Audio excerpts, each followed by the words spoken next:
Halo, Assalamualaikum warahmatullahi wabarakatuh. Balik lagi bersama gua Renner Abdullah Ginting. Sekarang gua ada di eh, tempat apa nih, Pak? Redaksi Suara Islam Redaksi Suara Islam Indonesia, dan di depan gua itu adalah tamu gua. Mungkin gua datang ke dia terus berjumpa bersama Bapak Delin dan Ginting. Jadi uh, ada banyak yang bisa diobrolin dengan beliau, dan banyak banget yang bisa gua tanyakan ke dia. Mungkin itu akan seputar agama, seputar politik, seputar negara, bahkan yang lain-lain gitu. Karena beliau sosok yang mungkin pemikirannya itu banyak dan luas. Jadi suatu saat kalau teman-teman atau penonton gua nanti ingin bertanya, mungkin beliau bisa menjawab juga. Mungkin gue kedepannya juga bisa bikin konten sama dia juga.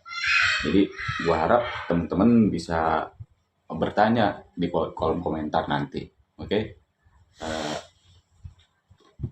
Pak Linden, gue pengen nanya banget nih. Maaf ya Pak ya kalau gue sedikit agak frontal gitu, karena gue lebih sering ngomong pakai bahasa gue lu gitu, karena anak muda zaman sekarang itu lebih biasa ngomong kayak gitu Pak. Jadi kalau Bapak lihat, menurut Bapak fenomena anak muda zaman sekarang tuh kayak gimana sih Pak? Ya, saya jawab dulu salamnya dengan wassalamualaikum warahmatullahi wabarakatuh. Alhamdulillah kita berjumpa ke ruangan saya di kantor redaksi Suara Islam Indonesia. Suara Islam Indonesia ini kita dirikan tujuannya untuk anak-anak muda. Berislam juga berindonesia. Yang baik dan yang benar. Itu tujuan dari media kami di Suara Islam Indonesia. Nah, tadi pertanyaannya, fenomena apa yang terjadi dengan anak muda di Indonesia khususnya ya? Iya benar.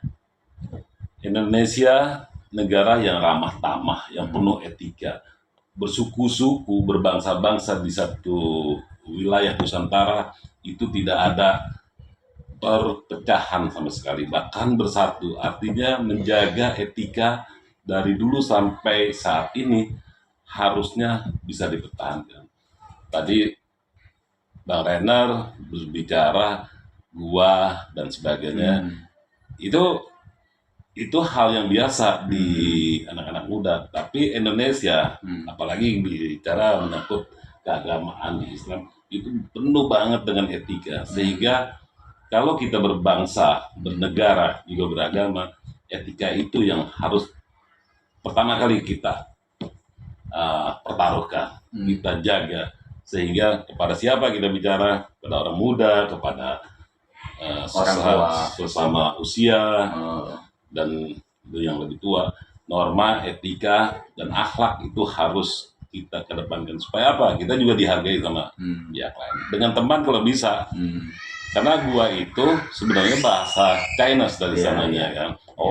Tapi karena ini udah menjadi kata-kata kultural, kata-kata yang menjadi budaya bahwa itu lebih dekat, tapi ada sesuatu yang mengatakan bahwa dengan lebih tua tidak boleh berketahui. Sebenarnya gua itu di bahasa artinya kepada siapapun boleh aja, gitu. Jadi Suara Islam Indonesia nih salah satu untuk gerakan anak muda lebih mengenal keagamaan Islam, atau seperti apa tuh? Suara Islam Indonesia ini memang khusus untuk anak muda, karena anak-anak muda itu harus banyak tahu tentang Islam dan Indonesia. Memang kami ada news, ada berita, ada kejadian-kejadian, fenomena-fenomena yang terjadi, seremonial yang terjadi, kita akan beritakan. Cuma lagi-lagi media Suara Islam terkesan kaku, terkesan komunitas, hanya untuk satu kalangan. Padahal tidak. Ketertarikan terhadap media Islam memang belum sebanyak media-media yang lain, sehingga anak muda itu di dunia digital kurang melirik karena terkesan aja identik banget dengan satu satu apa namanya segmen. Padahal kita berupaya untuk merubah image itu agar Suara Islam Indonesia benar-benar milik anak-anak muda. Secara universal tuh. Ya, berharap nanti ke depannya ya, baik portal, baik konten ataupun isi dari pemberitaan, isi dari newsnya sendiri akan dikaitkan dengan keinginan anak-anak muda, berbahasa anak-anak muda, namun tidak hilang kepada ini. Mungkin nanti konten-kontennya itu lebih banyak anak muda gitu, atau kami akan lakukan itu semua untuk anak-anak muda, karena anak-anak muda itu titik poin untuk melakukan kegiatan Islam di saat ini untuk penerusnya juga generasi berikutnya. Kalau orang-orang yang lebih tua tentunya dia sudah melakukan syariat Islamnya lebih dulu, melaksanakan kegiatan ibadahnya juga. Tapi yang namanya zaman berubah, maka banyak hal yang harus kita berikan juga informasi. Dunia ini berubah, Islam ini sudah berubah. Jadi hal-hal yang terkait dengan perubahan akan kita informasikan ke anak muda. Dan anak muda bisa menerima dan bisa melaksanakan syarat Islam dengan baik dan benar. Ya, karena kan soalnya kan kalau anak muda nih ya Pak, itu lebih tertarik dengan konten-konten platform media sosial ketimbang sekarang kayak dulu lagi kayak ngaji, datang ke majelis. Mereka lebih suka yang praktis-praktis gitu, karena bagi mereka ya konten-konten itu yang bikin mereka berubah, karena seperti kata-kata quotes atau influencer yang ada, seleb-seleb itu mereka mengikuti gaya hidup mereka.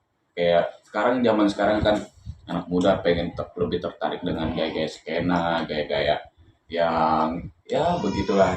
Cuman karena kita di Suara Islam Indonesia tuh lebih kelihatannya kaku gitu. Mungkin nanti akan konten-kontennya ketika buat menuju ke anak muda tuh lebih fleksibel, lebih tertarik orang-orang buat tonton. Nah, tanggapan Bapak Linden sebagai seorang media, itu media sosial itu berpengaruh nggak sih dalam kehidupan seseorang?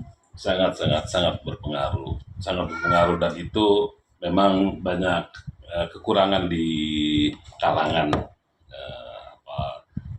para pendiri media Islam ya, karena kita tidak punya channel yang cukup terkenal. Namun hari ini bersyukur kita karena ada salah satu tokoh muda, Habib Djafar Husain, yang bisa merubah itu. Beliau sangat bisa memberikan image bahwa seorang tokoh, seorang habaib, seorang ulama tidak harus kaku. Ini seharusnya lebih banyak yang menduplikasi hal yang dilakukan sama beliau. Artinya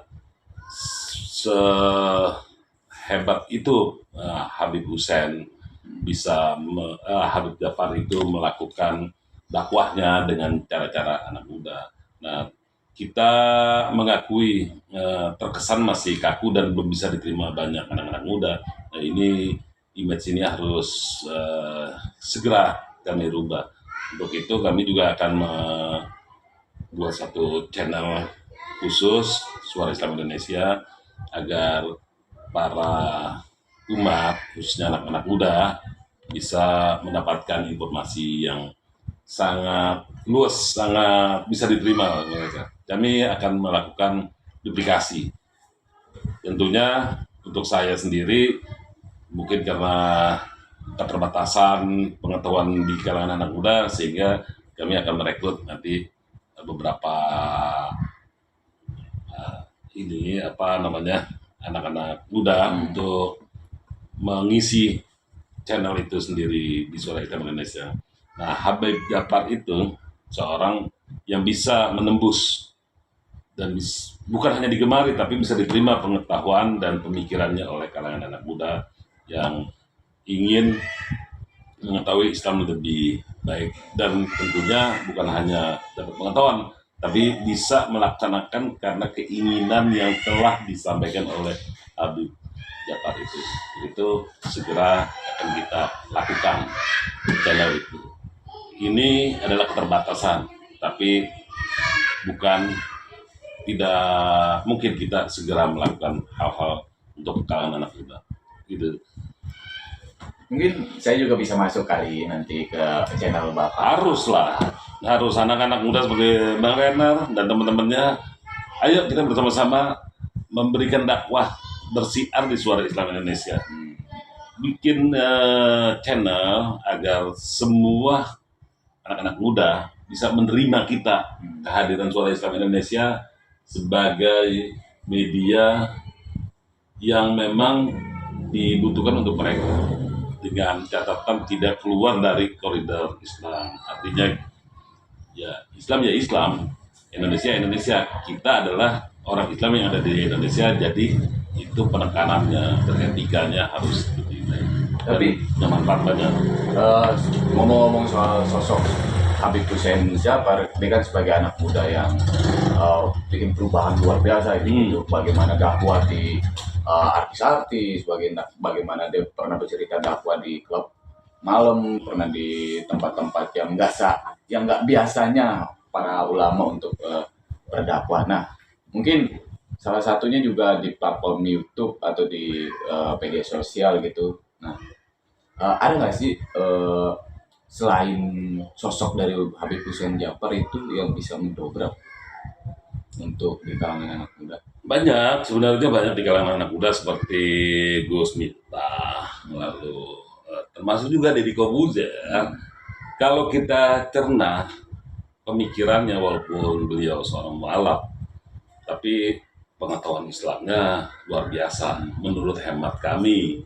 Karena seseorang yang telah banyak mengetahui tentang Islam, sepertinya orang itu tidak berislam dengan baik, tapi isi dari perilakunya, isi dari pembicaraannya, kandungan Islamnya sangat banyak. Kalau bicara soal Islam, tentang kepribadian para tokoh-tokoh yang lampau maupun yang saat ini, banyak hal yang bisa kita pelajari, namun tidak terlihat secara kasat mata bahwa mereka seperti seorang ulama yang berjubah, ulama yang menggunakan atribut keislaman. Itu hanya bagian dari budaya, tapi yang terpenting isinya. Maka itu ditembus oleh Habib Japar, Gus Miftah, juga Deddy Corbuzier. Sedikit banyaknya beliau adalah pendakwah, tapi tidak menyampaikan dengan sistematis. Nah, harusnya kan mendakwah itu sistematis ya, dari A sampai Z. Kalau Deddy Corbuzier masuk mungkin bukan dari sana, tapi punya kesan buat kami. Nggak tahu penilaian orang.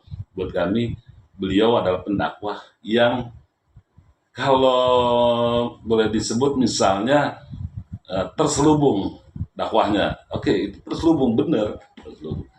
Dan itu boleh buat umat Islam berdakwah seperti itu pun boleh, karena berdakwah itu walaupun hanya satu ayat itu diwajibkan, diharuskan oleh Allah Ta'ala, bahwa kita harus itu. Untuk apa? Untuk membawa orang lebih baik, yang sudah baik ya tentunya baik, yang belum baik bisa menerima kebaikan-kebaikan Islam secara utuh, walaupun dengan cara-cara tersebut. Seperti itu. Jadi tokoh Islam muda saat ini cukup banyak. Jadi tidak harus beratribut keislaman yang utuh, cukup dengan isi pemikiran dan penyampaian itu sudah bisa dikatakan sebagai pendakwah. Dan tadi kan kita ngebahas tentang anak muda gitu kan, terus sosok-sosok yang bisa mendobrak kalangan anak muda. Nah, untuk secara general, secara umum gitu kan, bahwa masyarakat Indonesia itu masih terkadang ada sesuatu yang berkonflik gitu kan, berkonflik dalam keagamaan, berkonflik dalam suku, terus berkonflik bahkan kita yang biasa tinggal di Jakarta gitu, bahkan pernah ribut cuman gara-gara antar kampung. Nah, menurut Bapak Linden, bagaimana sih bersikap untuk toleran gitu, bersikap untuk eh, bersatu, walaupun kita beragam gitu kan, bagaimana itu Pak? Dan tadi udah saya sampaikan, Nusantara ini adalah negara, atau Indonesia ini adalah negara yang bersuku-suku. Beda suku, beda bahasa, beda budaya, tapi bisa bersatu. Ini luar biasa.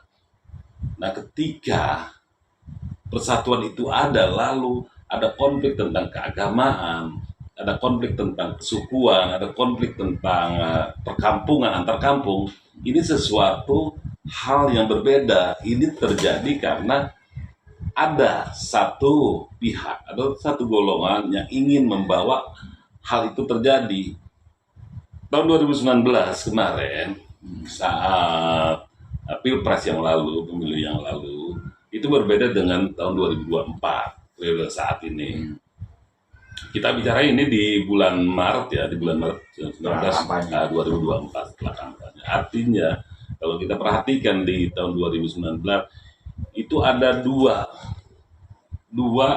warga negara Indonesia terpisah. Iya, sangat Itu terasa ada- sekali waktu itu di 2019 tuh. Itu saya Itu ngerasain terjadi, ada disebut kadrun, banget. Iya. satu disebut apa namanya itu, kadrun, dan satu lagi nah itu terjadi karena satu kalangan, satu golongan memang ingin melakukan itu. Tujuannya apa? Bisa merebut suara untuk mereka. Tapi itu kan kurang bagus kalau untuk Politik itu hal yang tidak bagus bisa dilakukan untuk tujuan mendapatkan kekuasaan.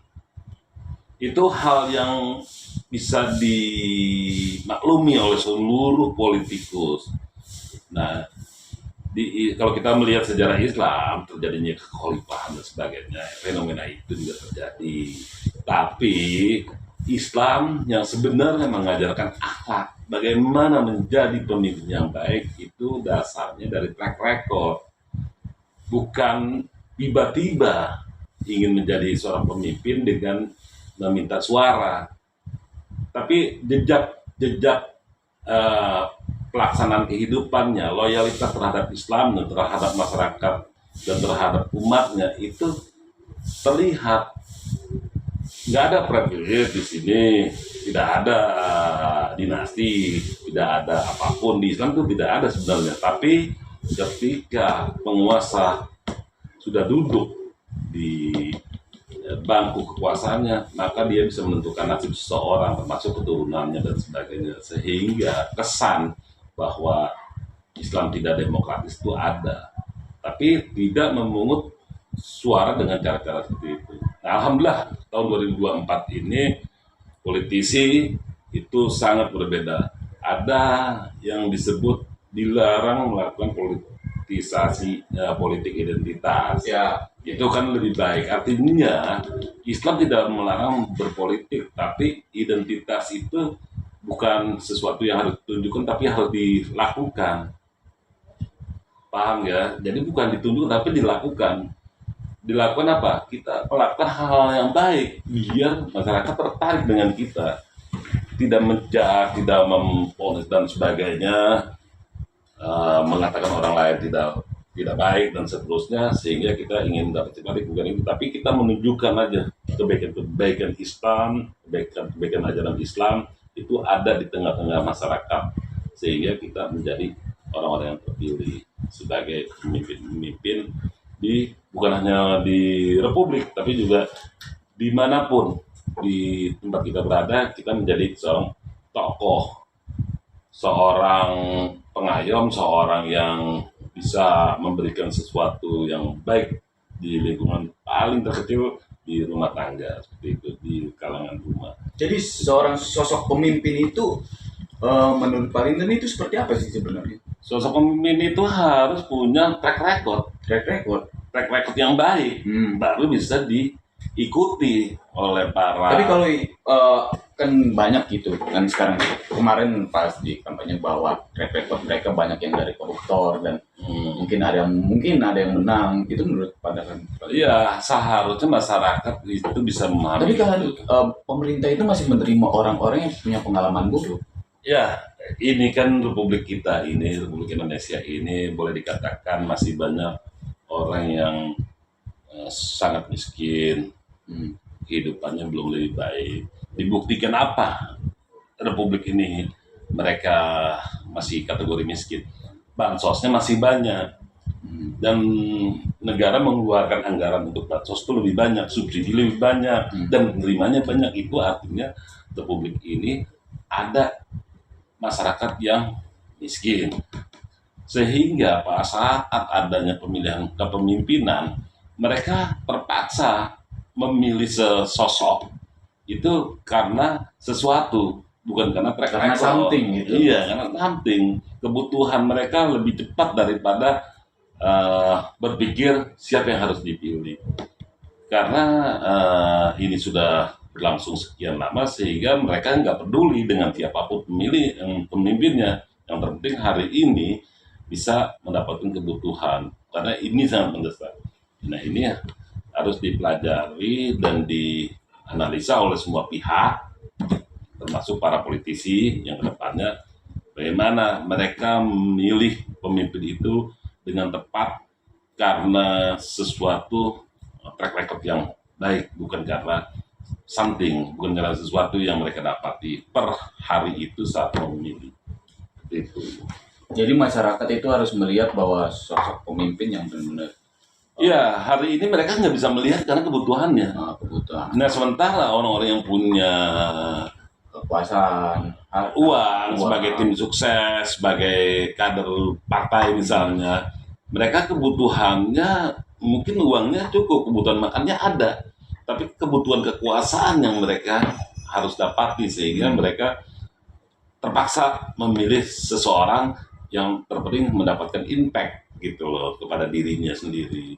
Itu sangat sayang kalau misalnya memilih itu tidak tepat. Bahasa Al-Quran apa, Bang Reno? Ini Al-Quran luar biasa nih, Bang. Al-Quran. Kenapa sih kita harus belajar Al-Quran di Islam itu? Katanya, kan agama itu ada banyak, 6 yang diakui di Republik ini. Kenapa cuma 6? Ya kan, kenapa sih cuma 6? Anak-anak muda itu harus tahu. Negara Republik Indonesia yang demokratis, tapi punya agama yang diakui cuma 6. Ini kenapa? Ini sesuatu yang menarik menjadi pertanyaan kan sebenarnya kan? Ya, sangat menarik gitu. Ya, pertanyaan itu saya jawab sendiri ya Bang ya? Ya mungkin. Karena saya juga belum tahu dan tidak bisa menjawab pertanyaan itu. Republik ini memang waktu diproklamirkan, lalu dibuat satu undang-undang konstitusi, hanya memasukkan beberapa unsur agama, karena pendiri Republik kita kan juga dari kalangan beragama, tokoh-tokoh Islam, tokoh-tokoh Kristen, Buddha dan yang lainnya. Nah, saat itu negara kita ingin menjadi sesuatu negara yang tidak berazas kepada satu agama, sehingga kita menjadi disebut sekuler juga enggak, Republik kita menjadi negara yang nasionalis, yang bisa memberikan hak-hak orang beragama untuk melaksanakan syariatnya, ibadahnya, gitu. Lalu dengan adanya unsur idealisme lain seperti komunis, sehingga di dalam konstitusi kita itu juga diberikan peluang. Artinya dan buktinya ada Partai Komunis Indonesia. Ya, gitu kan? ya saat itu. Bahkan pas waktu itu ada larangan komunis, almarhum Gus Dur menghapusnya. Ya, artinya bahwa Agama itu kan idealisme ya, agama itu ideal. Kalau saya bilang agama itu sesuatu idealis, itu menjadi salah juga karena agama lebih jauh dari itu. Lebih jauh, lebih jauh dari. Tapi dalam konstitusi masuk dalam hal itu gitu. Oh, dari konstitusinya masuk. Masuk. Jadi Islam atau agama yang lain masuk konstitusi sebagai kepercayaan, sebagai budaya, sebagai idealisme, sehingga terdiri dari beberapa agama dan idealisme yang lain. Komunis itu masuk. Nah, di Republik kita kemarin hanya 5 sebelum Presiden Habibie, saat itu Soeharto. Nah, Soeharto menghilangkan agama Konghucu. Lalu Konghucu itu umat Konghucu tidak ada pilihan selain agama-agama yang ada di Republik ini seperti Buddha dan Kristen juga Hindu. Agama itu mungkin menurut mereka hampir-hampir mirip. Ya, pilihannya antara itu tidak masuk ke Islam. Mayoritas mereka ke Buddha atau Kristen atau ke Katolik sih umumnya. Nah, ini menyebabkan hilangnya satu agama terbesar juga di Indonesia, Konghucu, lalu dimunculkan kembali oleh Presiden kita secara konstitusi, dimasukkan Konghucu. Itu saat Gus Dur ya, kalau Gus Dur menyampaikan bahwa Konghucu itu bagian dari agama, karena saudara kita yang keturunan Tionghoa itu pada dasarnya mereka adalah Konghucu. Lalu mereka hapus bisa Orde Lama, Orde Baru, yang mereka memberikan saat ini diberikan. Konghucu juga satu ajaran yang baik, yang harus kita hargai karena mereka itu melakukan keagamaannya bisa terlihat bahwa mereka sangat menjaga dirinya dengan hal-hal yang tidak membuat seseorang atau sekelompok orang menjadi sulit. Artinya mereka bisa melaksanakan ibadahnya dengan baik. Budayanya luar biasa. Budayanya sangat diterima oleh setiap kalangan, baik era dahulu maupun sekarang seperti barongsai dan sebagainya. Bagian dari Imlek itu sangat berasa banget budaya. Bahkan ada hari libur tanggal merahnya. Itu diberikan kesempatan. Itu budaya yang sangat diapresiasi oleh semua kalangan, baik dahulu maupun saat ini. Bahkan orang-orang yang bukan dari kalangan Konghucu pun sangat menikmati itu. Artinya budaya itu ketika bisa diterima, itu kan ada masukan kebaikannya, keagamaannya. Ternyata itu sampai sekarang bisa dipertahankan. Artinya pada saatnya manusia itu suka dengan budaya dan agama Konghucu. Lalu bagaimana mereka harus bersiar, silakan dengan cara mereka. Kalau kebaikan itu bisa kita kembalikan lagi dengan tiap orang. Islam itu seperti itu, menghargai tiap-tiap kepercayaan orang, menghargai budaya-budaya satu kelompok. Tidak ada di Islam itu diskriminasi, menyerang atau menjas satu kaum itu lebih buruk dari kaum kita. Enggak seperti itu. Makanya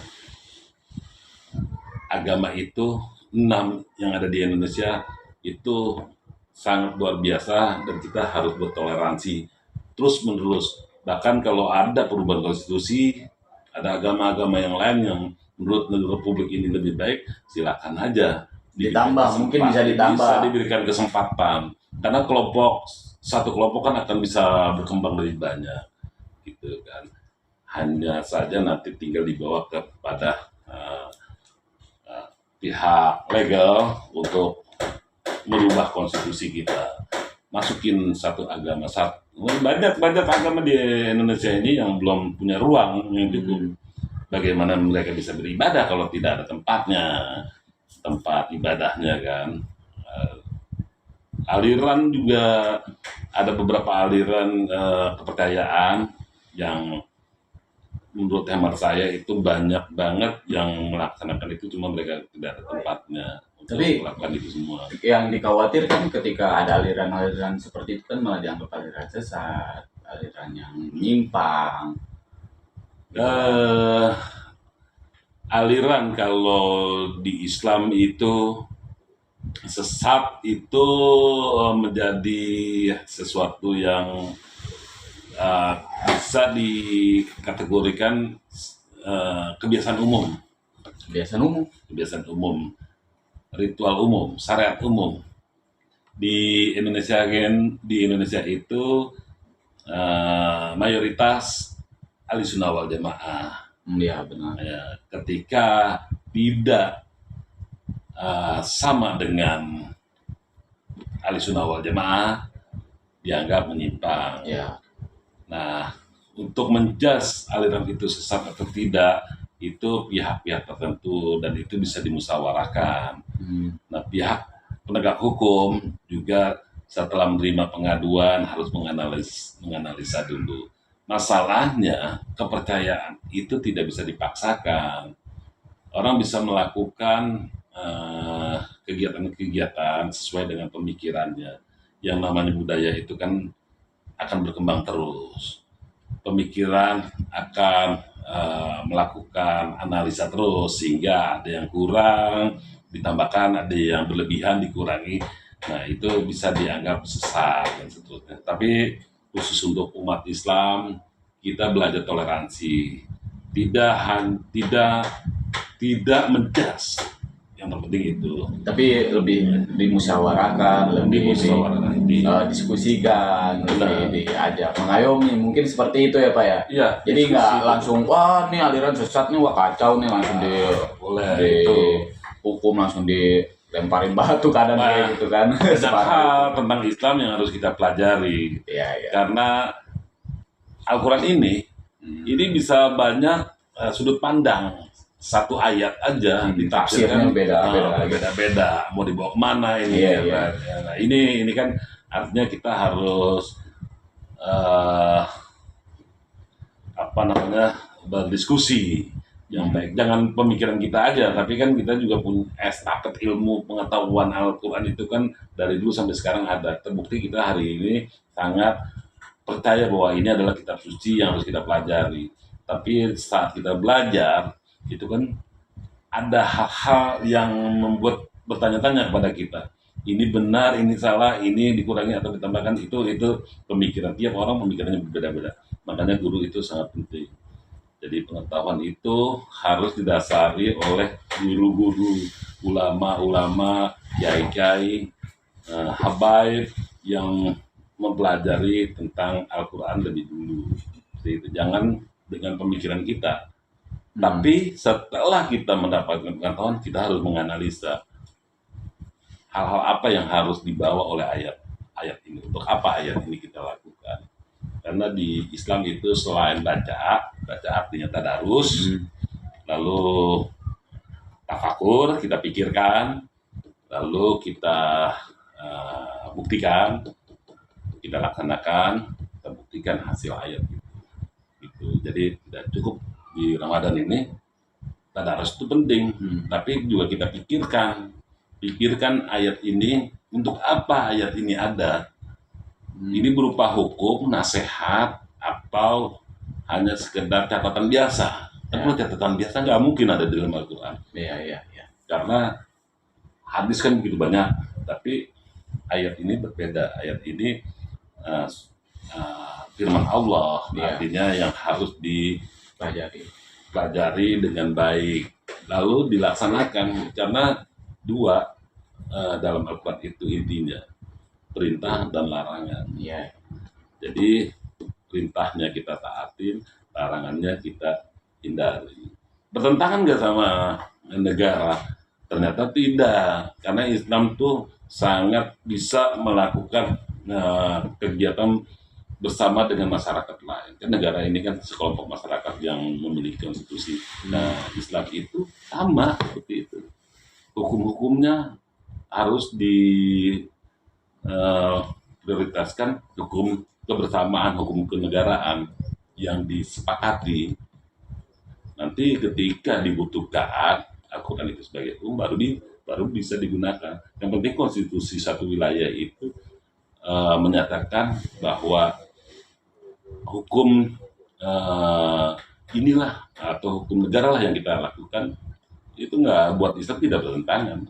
Jadi kita nggak perlu harus melakukan sesuatu hal yang buruk yang ingin menentang satu negara, itu nggak boleh. Jadi Islam tidak identik dengan yang disebut apa itu para pejuang-pejuang jihad yang ingin menghancurkan satu wilayah, itu nggak boleh. Islam tidak mengajarkan ini. Kita lebih baik berdiskusi harus bagaimana hukum keadilan untuk manusia ya, bukan untuk Islam, untuk manusia itu seadil-adilnya. Islam itu tidak bicara kaum, tapi Islam itu bicara seluruh manusia, bahkan juga bicara tentang rahmatan lil alamin, seluruh makhluk hidup, seluruh ciptaan Allah harus kita jaga sebaik-baiknya. Yang kurang, seperti satu wilayah kekurangan oksigen, tumbuh-tumbuhannya karena sedikit dan seterusnya, mungkin ya kita tanam di sana satu pohon, itulah Islam. Ketika ada di guru satu wilayah yang sangat dingin, bagaimana mereka juga bisa mendapatkan makanan yang baik ya. Islam itu harus ada ke sana, harus memberikan suatu terobosan, saling memberi lah, saling memberi dan saling membantu. Bukan hanya saling membantu, tapi menciptakan sesuatu yang bisa digunakan sepanjang masa, karena satu wilayah itu tidak bisa menghasilkan sesuatu. Jadi perubahan itu ada di Islam. Rahmatan lil alamin seperti itu. Gurun pasir yang tadinya tidak ada air, tidak ada tumbuhan, bagaimana harus ada tumbuhan di sana? Karena di sana wilayah yang bisa ditinggali juga oleh manusia, dan ada satu kaum atau suku yang berada di sana, cuma banyak berkurang. Itu. Jadi Islam itu seperti itu. Makanya dulu menyebarlah kemana-mana. Islam memiliki wilayah di dunia ini cukup luas, maka satu perwakilan diutus ke sana, diutus ke tempat-tempat lain. Seperti itulah. Itu penyampaiannya sekaligus penyebaran Islam. Padahal itu melakukan kebaikan untuk kepentingan seluruh manusia. Oke, baik. Jadi kita udah bicara tentang anak muda, kita udah bicara tentang pemerintahan, dan kita juga bicara tentang agama Islam, bahwa semuanya yang dibicarain paling dan itu sangat menarik. Dan saya sebagai anak muda juga, wow, ini loh pembahasan yang sangat jarang sekali kalau anak-anak muda nongkrongan gitu. Paling yang kita obrolin paling masalah kerjaan, masalah percintaan, dan masalah keluarga atau apa gitu. Tapi kan kita jarang sekali untuk mendapatkan pengetahuan yang sangat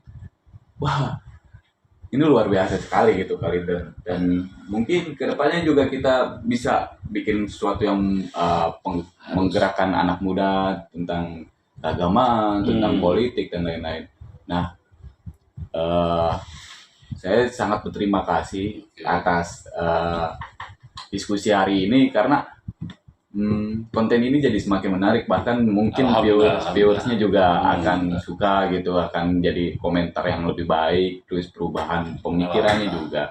Mungkin kedepannya kita bisa terus kolaborasi dalam pembuatan konten ini. Jadi saya akhiri juga. Satu penutup. Apa itu, Pak? Anak-anak muda atau manusia diciptakan oleh Allah itu dasarnya apa? Kenapa sih manusia itu diciptakan? Khususnya anak muda atau kenapa aku diciptakan? Apa hanya untuk pacaran? Apa hanya untuk membuat satu konten? Atau apapun lah ya. Ternyata Allah menciptakan itu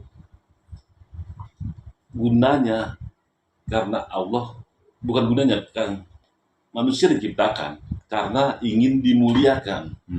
Gitu. Jadi manusia itu diciptakan karena Allah ingin memuliakan. Artinya kita itu telah dimuliakan Allah. Tapi terkadang kita lupa kalau kita makhluk yang dimuliakan, sehingga kita berperilaku, berbuat dan sebagainya tidak semulia apa yang Allah inginkan. Nah, ketika dimuliakan harusnya kita punya karya. Ya. Saat hidup kita dimuliakan, lalu mati juga mulia. Apa sih bukti mati itu mulia? Karya. Saat ini jejak digital itulah karya kita. Jadi kita harus berkarya di digital. Dulu pas yang itu satu batu ada bunyi-bunyian itu kan, ada kata-kata apa namanya itu, candi mungkin. Iya, apa sih lupa. Nah itu prasasti. Oh, ya, prasasti itu jejak digital. Di situ ada apa kata-kata yang mengandung sesuatu hal yang baik. Lalu di candi misalnya, itu kan juga jejak. Ada gambar-gambar apa sih namanya? Ada satu ilustrasi. Iya, gambar-gambar yang ini loh budaya kami saat ini gitu loh. Ini loh yang kami perbuat. Itulah jejak. Nah, maka mereka terkenal. Nah, namanya seperti Buddha Gautama di Islam, Rasulullah Muhammad SAW, di agama-agama lain juga seperti itu. Bahkan nabi-nabi dari Adam sampai saat ini tercatat karena mereka punya karya, punya hasil yang terus akan dipelajari banyak orang, diketahui banyak orang. Itulah karya. Karya itu yang artinya manusia tidak akan pernah mati. Ya. Bisa seperti itu. Hidup itu bisa 1000 tahun karena karyanya. Begitu. Jadi kita dimuliakan hidup untuk berkarya. Anak-anak muda semuanya kita harus berkarya. Jadi karya itu sangat penting buat kehidupan kita. Jadi jangan pernah menyia-nyiakan waktu, terus berkarya.